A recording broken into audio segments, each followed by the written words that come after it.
Uchun trabrezerlarga ham odamlar propan qo'yib ketyapti. Chunki 95 ta kuchini beradi va 95 ta o'zi benzin topish juda ham qiyin. Musur benzindan ya'ni 95 ta kuchini beradigan propan qo'ygansiz mingga afzal. Faqatgina tanlovni to'g'ri qilish kerak. Bu avtomobilga qo'yib bergan balonimiz 89 ta eng gigant bo'lgan balonni cho'tki qilib qo'ydik. Ahmiyat qilish hech narsa ko'rinmaydi. Zapaskani joyiga birga bir tushadi. Old jihozlarga kelgan bo'lsak, 4 plus bilan bu avtomobilni jihozlab berdik.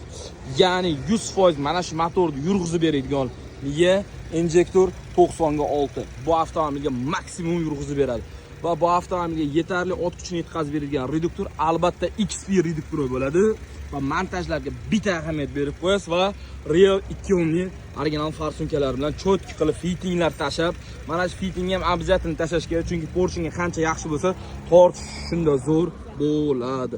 Bu akamiz Jizzaxdan kelgan, xudo xolasa idealni qilib ustanovka qildik. Ustanovka sifatiga oldiga 2 yil garantiya, balonga 10 yil. Kimgadir propan yoki metan narx-navoz qiziq bo'lsa, pastda raqam qo'lladim. Bu videoni mana shunga o'xshash gigant mashinasi Taho'si bor aka-ukalarga ham yuborib qo'ying. Taho ahamiyati yo'q, hammasiga idealni qilib propan yoki metan ustanovka qilib beramiz.